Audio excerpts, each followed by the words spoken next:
Good morning students. 7th class में mathematics subject में आज हम सत्र 2020-21 के लिए गणित में पहला चैप्टर भिन्न एवं दशमलव है। वैसे गणित की पुस्तक में दूसरा चैप्टर है भिन्न एवं दशमलव संख्या। भिन्न व दशमलव संख्या।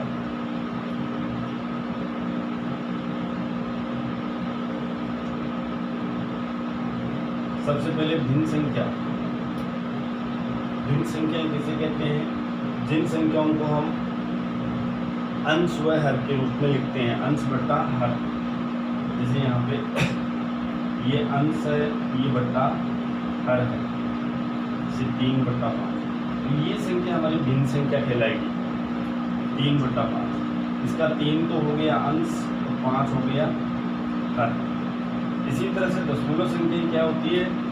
जितनी भी पॉइंट वाली संख्या होती है ना, उन्हें हम दशमलव संख्या कहते हैं। जैसे यहाँ पर देखें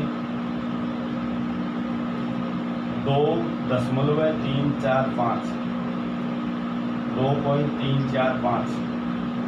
यहाँ विशेष कर कुछ बच्चे इसको ऐसे डायरेक्ट पढ़ते हैं 2.345। ये रॉन्ग पढ़ा आपने। दशमलव के दाईं तरफ जो भी संख्या आती है उसके प्रत्येक अंक को बोला जाता है। जैसे यहाँ पे इसको शब्दों में लिखने तो 2.345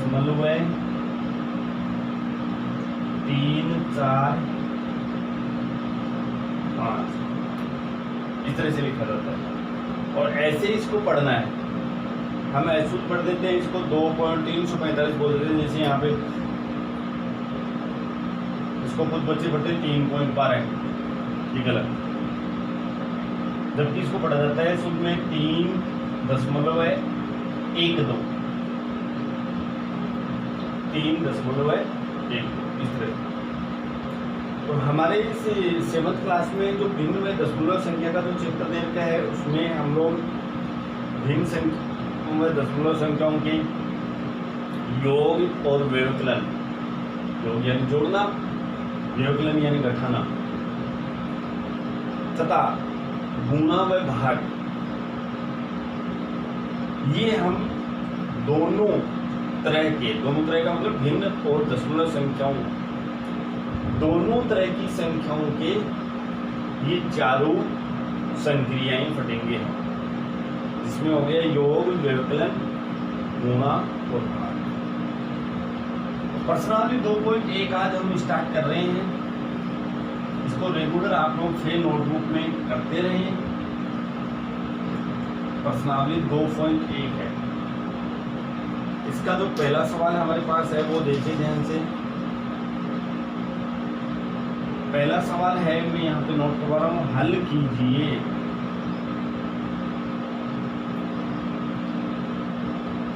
अब आपको यहाँ पे निशान देखकर पता लगाना है कि इसमें दो भिन्न संख्या है या दशमलव संख्या है, या उनको जोड़ा जा रहा है या घटाया जा रहा है, या गुणा करवाया जा रहा है या भाग करवाया। अच्छी तरह से उसके निशान देखें, फिर ही हल करें। तो सबसे पहले इसके अंदर पहले प्रश्न के अंदर पहला है 2 - 3/5,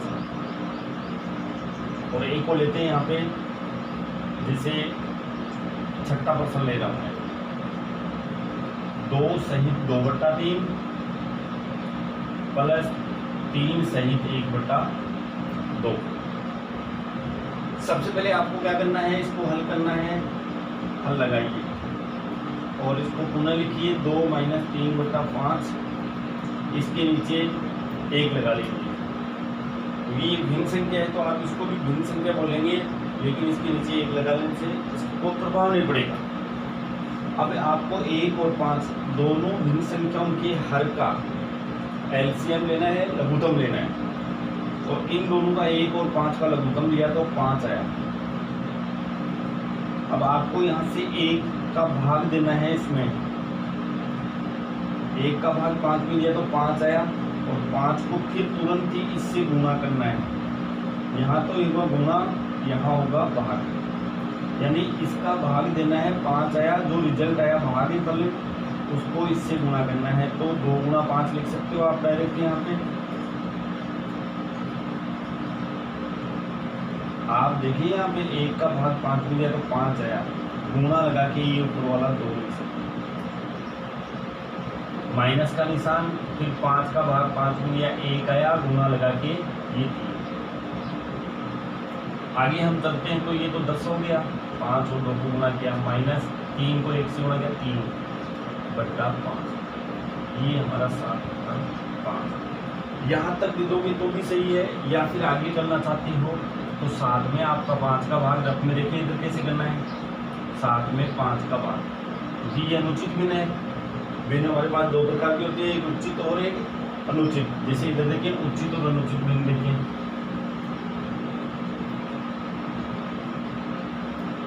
उचित भिन्न में क्या होता है, अंश और हर में, हर यदि बड़ा आ जाता है, जैसे यहाँ पे 3 बट्टा 5 या 7 बट्टा 11 या 2 बट्टा 13, इनमें सब में हर देखिए यहाँ पे बड़ा आ रहा है, तो ये उचित भिन्न कहलाएगी। लेकिन इसका विपरीत आ जाता है, जैसे 5 बट्टा 3 आ गया, 7 बट्टा 4 आ गया, 9 बट्टा 2 आ गया, ये अनुचित हो गई है। इसको हम मिश्रित भिन्न में चेंज कर सकते हैं, तो यहाँ पे भी मैं मिश्रित भिन्न में चेंज करना बता रहा हूँ आपको। 5 का भाग देना है 7 में, तो 5 एकम 5 माइनस कीजिए 2, ये 2 बच गया, 2 बट्टा 5 कर दो आगे, जितना भागफल आया वो लिखिए यहाँ पे, विशेष पद जो है उसके नीचे जिस संख्या का भाग दे रहे हो इसको हम भाजक बोलते हैं, तो 2 बट्टा 5 बना के लिख दो आगे। तो यहाँ पे 1 से 2 बट्टा 5 आपका राइट आंसर होगा। इसी तरह से आगे देखते हैं हम, इसको देखते हैं, ये मिश्रित भिन्न में हल लगाइए। 3 गुनी 6, यहाँ से देखो इसको मिश्रित भिन्न को सरल भिन्न में कैसे कन्वर्ट करना है, चेंज करना है। 3 को 2 से गुणा करना है इसको, 3 गुनी 6 और ये जोड़ देना है 8 बट्टा 3, प्लस का निशान है, 2 को 3 से गुणा देंगे 6 और 1 7 बट्टा 2 हो जाएगा। अब फिर वही सिस्टम है, जैसा ये था वैसा ही ये, इसमें माइनस था इसमें प्लस आ गया, इन दोनों के एलसीएम और गुणन लेंगे तो 6 आया। फिर वही सिस्टम है, 3 का भाग दिया 6 में, 2 को 8 से गुणा किया तो 2 गुणा 8 हो जाएगा, प्लस 2 का भाग दिया 6 में 3, तो 3 गुणा 7। आगे चले हम, तो 8 गुनी 16 प्लस 7 ये 21 बट्टा 6, और यहाँ से इन दोनों को प्लस कर देंगे हम लोग, तो हमारे पास आया 37 बट्टा 6। अब आप लोग सेम इसी तरह से, ये हमारे पास अनुचित भिन्न है, इसको मिश्रित भिन्न में चेंज करेंगे तो 6 सही 1 बट्टा 6, भाग दे लेना आप आराम से। इस तरह से ये हमारा पहला प्रश्न है, हल कीजिए। इसके अंदर 2-3 सवाल बच गए हैं, वो आप लोग नोट कर लें और उनको उतार लें। साथ में आप लोग फेर में भी करते रहें, होमवर्क भी करना है। तो इसके अंदर देखो दूसरा सवाल है, पहला और छठा मैंने बता दिया है, दूसरा मैं यहाँ पे आपके लिए दे रहा हूँ 4 + 7 बट्टा 8, तीसरा भी मैं दे रहा हूँ आपको 3 बट्टा 5 + 2 बट्टा 7, चौथा यहाँ पे है 9 बट्टा 11 4 बट्टा 15, पांचवा है इसके अंदर 7 बट्टा 10 प्लस 2 बट्टा 5 प्लस 3 बट्टा 2, और अंतिम 7वां सवाल है, छठा ये रहा 7वां, 8 सहित 1 बट्टा 2 है, -3 सहित 5 बट्टा 8। इस तरह से बच्चों ये आप आराम से इनको उतार लें और इनको अपने फेर नोट में करें।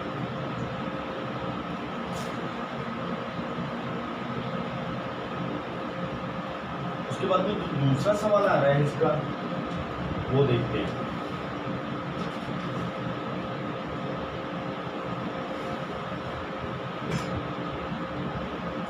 सवाल नंबर दूसरा 2.1 का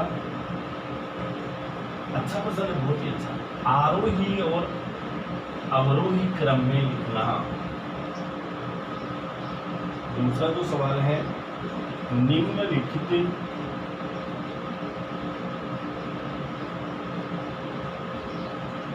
को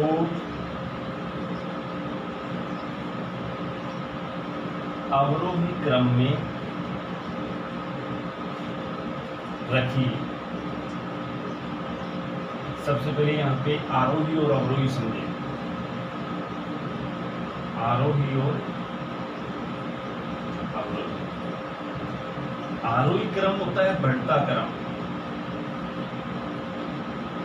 बढ़ता क्रम या फिर छोटे से बड़े की ओर। पहले छोटी संख्या लिखनी है, फिर उससे बड़ी, उससे बड़ी, उससे बड़ी। पहाड़ की तरह जाना है हमें, चढ़ाई की तरह। पहले छोटी संख्या, उससे बड़ी, उससे बड़ी, उससे बड़ी। इसको हम आरोही क्रम देते हैं। अवरोही क्रम इसका विपरीत क्रम होता है घटता क्रम। घटता क्रम या फिर बड़े से छोटे की ओर। अब आपको वापस नीचे उतरना है,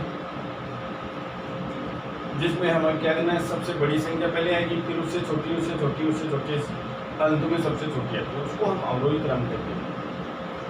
तो भिन्न संख्याओं और दशमलव संख्याओं को, जिसमें हम भिन्न संख्या पढ़ रहे हैं अभी, भिन्न संख्याओं को अवरोही क्रम और आरोही क्रम में कैसे लिखते हैं वो देखिए।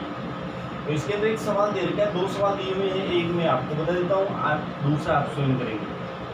बहुत ही आसान तरीका बताएंगे। 2/9, 2/3 और 8/21 ये सवाल है।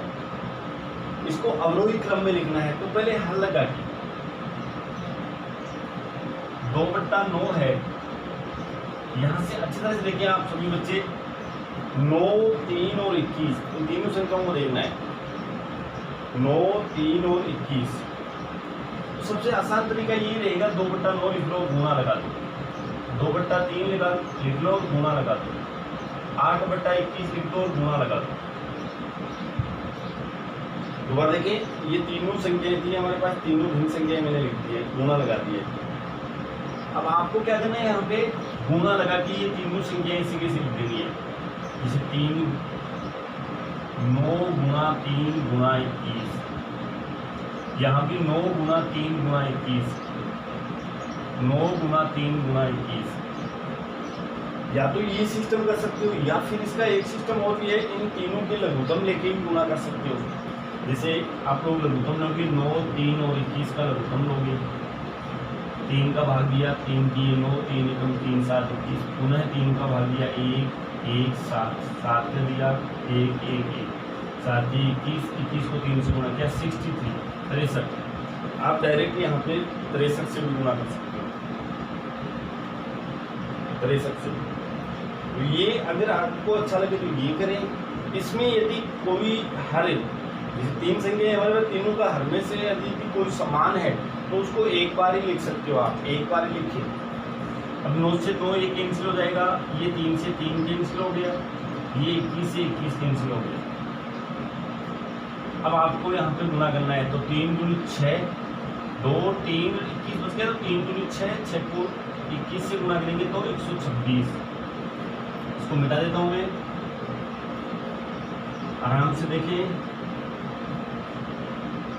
इसी तरह से 3 से 3 कैंसिल करवा दिया, 3 × 6, 6 × 18, 18 को 21 से गुणा करें, 18 × 18, 18 × 36, 37, 378। इसी तरह से 21 से 21 कैंसिल हो गया, 72 हो गया। 72 को हम लोग 3 से गुणा करेंगे, 3 × 6 और उसके बाद में 7 × 21 से 22। 72 को 3 से गुणा कर लेना आप लोग, 3 × 6, 7 × 21, 216, 216। उसके बाद में आपको कि यहाँ पे देखो, इन संख्याओं को देखना है आपको, इसलिए आरोही क्रम यदि लिखना हो, आरोही क्रम, हमारे सवाल में पूछा गया है अवरोही क्रम, तो आपको यहाँ पे अवरोही क्रम लिख देना है, अवरोही क्रम। तो सबसे अवरोही क्रम में क्या होता है, सबसे बड़ी संख्या पहले लिखी जाती है। इनमें सबसे बड़ा मान कौन सा आया है, 378। 378 के लिए भिन्न कौन सी थी, 2/3, तो 2/3 लिखेंगे। उसके बाद में 2/3 लिख दी है हमने। अब ये दो संख्या बची है, इनमें से बड़ी संख्या 216 है, तो 216 की 8/21 होगी और अंत में 126 वाली भिन्न आएगी 2/। इस तरह से हम अवरोही। इसमें यदि आरोही का पूछे तो इसका विपरीत हो जाएगा, उल्टा सबसे छोटी संख्या लिखेंगे 2/9, फिर उससे बड़ी 8/21, फिर उससे बड़ी 2/9। ये आरोही। एक तो ये तरीका है। दूसरा इसी तरीके को हम लोग देखते हैं, अभी लघुत्तम लेके देखते हैं। देखो अभी थोड़ी देर पहले मैंने आपको बताया है, जैसे 2/9 लिख दिया गुना, 2/3 लिख दिया गुना, 8/21 लिख दिया गुना। अब आप तीनों का लघुत्तम ले लें, 9, 3 और 21 का लघुत्तम लेंगे हम लोग। अभी भी लिया भी था हमने, 63 आया था। 3, 1, 7, 1, 1, 7, 7, इस तरह से 7, 1, 33। तो यहाँ 63 तीनों में गुणा करवा दें, ये इससे कैंसिल होगा, 9, 7, 63। ये इससे गुणा होगा 21, ये इससे गुणा होगा 3, 7 को 2 से गुणा करेंगे 14 है, 42, 24। वही सिस्टम आएगा, जो मान है वो चेंज आएगा, क्योंकि वो लघुत्तम लेने का तरीका है ये तो, और हमने उसको सीधा किया था। अब आपको क्या करना है, यहाँ पे वही अवरोही क्रम लिखना है। अवरोही क्रम, अवरोही क्रम में सबसे बड़ी संख्या लिखनी है, तो सबसे बड़ा मान कौन सा है इसमें? 42 है। 42 के लिए भिन्न संख्या लिखो 2/3। उसके बाद में इन दोनों में बड़ी संख्या कौन सी है? 24। 24 का 8/21 और 30 की हमारे पास है 2/। हमसे केवल अवरोही क्रम में पूछा गया, तो हम अवरोही क्रम का ही जवाब देंगे। इसके अंदर भैया दूसरा प्रश्न है, वो आपको स्वयं करेंगे, इसी तरीके से कर लेना। 1/5, 3/7 और 7/10। ये आप खुद करेंगे, इसको देख कर उतार इन दोनों।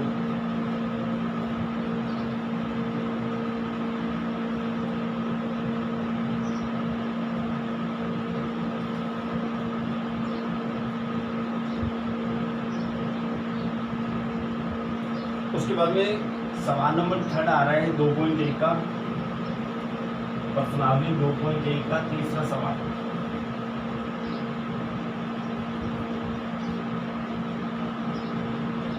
तीसरा बहुत ही अच्छा प्रश्न है। एक जादुई वर्ग दे रखा है, यहाँ पे मैं वर्ग बना रहा हूं।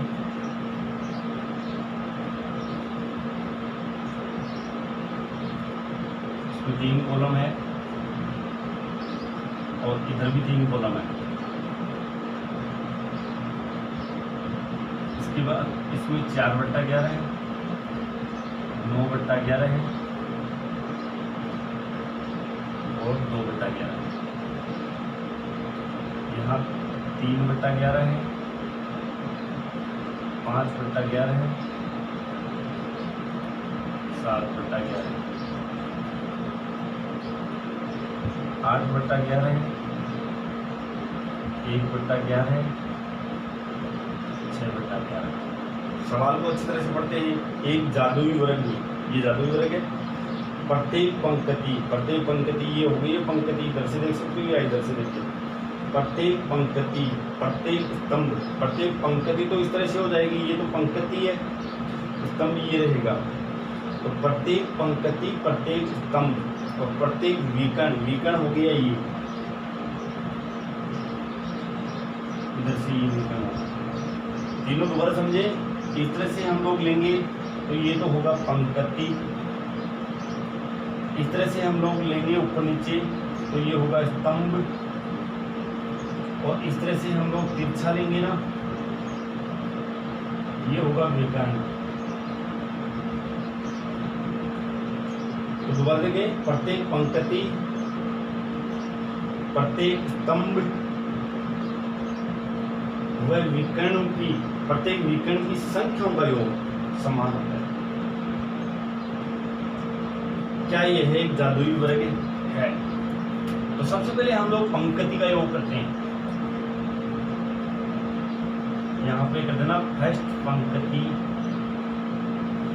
का योग, तो यहाँ पे देखो हर तीनों में समान आ रहा है, हर तीनों में समान आ रहा है।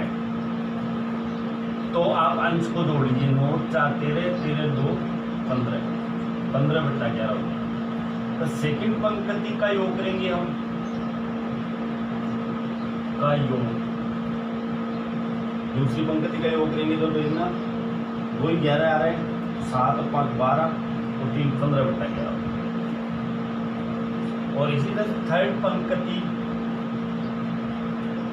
नीचे वाली है ना, उसका योग करेंगे हम, तो भी देखो हर समान है, तो 8 1 9 15/11। इसको यहाँ पे मैं ब्रैकेट में एक दिखा देता हूँ आपको, 4/11 प्लस 9/11 प्लस 2/11।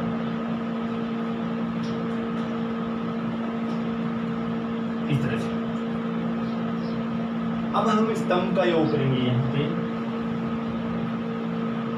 प्रथम इस तरह से लगा लेते हैं, प्रथम स्तंभ का योग। तो प्रथम स्तंभ ये हुआ 4/11 प्लस 3/11 प्लस 8/11। इसमें आपको क्या करना है, हर समान हो तो डायरेक्ट अंश को जोड़ दीजिए, 8 3 11 4 15/11। नीचे कुछ बच्चे इसको जोड़ देते हैं हर को, ये गलत हो जाएगा। हर समान हो तो हर ऐसा का ऐसा लिखा जाता है और केवल अंश को जोड़ दीजिए। इसी तरह से सेकंड स्तंभ का योग तो सीधा कर लीजिए, अब 9 5 14 और 1 15/11 हो गया इसका। और थर्ड है, इसका भी योग करेंगे तो वही 15/11। इसी तरह से विकर्ण, तो आप लोग प्रथम विकर्ण का योग, प्रथम विकर्ण चाहे ये ले लो चाहे ये ले लो, कोई ले लो, तो इसका योग करते हैं हम 4/11। मैं यहाँ पे इसको डिटेल से देता हूँ, 4/11 प्लस 5/11 प्लस 6/11। इसका योग करेंगे तो कोई समान आ रहा है हर, और ऊपर 6 5 11 4 15/11। इसी तरह से सेकंड विकर्ण बची कौन सी है, उसका योग करेंगे हम, तो इस तरह से बच गई 8 5 13 और 2 15/11। इस तरह से है। यहाँ पे हम देखते हैं, देखो इसका भी 15/11 15/11 15/11 15/11 15/11 15/11 और 15/11। सबका योग समान है, चाहे पंक्तियों का देख लो, चाहे स्तंभ का देख लो, चाहे विकर्ण का देख लो। लास्ट में ये पूछ रहा है क्या ये है एक जादुई वर्ग है, तो हम लिखेंगे हाँ ये है एक जादुई वर्ग है, क्योंकि प्रत्येक पंक्ति, प्रत्येक स्तंभ व विकर्ण का योग समान है। ब्रैकेट में 15/11 लिख दो, आया है। इस तरह से ये जादुई वर्ग होगा। हालांकि इसमें आपको ये सवाल दिया गया है नॉर्मल सा, इसमें आपको केवल इनका योग ही करना है, ऊपर नीचे दाएं बाएं और तिरछा। इस तरह से ये अपना सवाल तीसरा कंप्लीट हुआ, बाकी हम कल देखेंगे। धन्यवाद।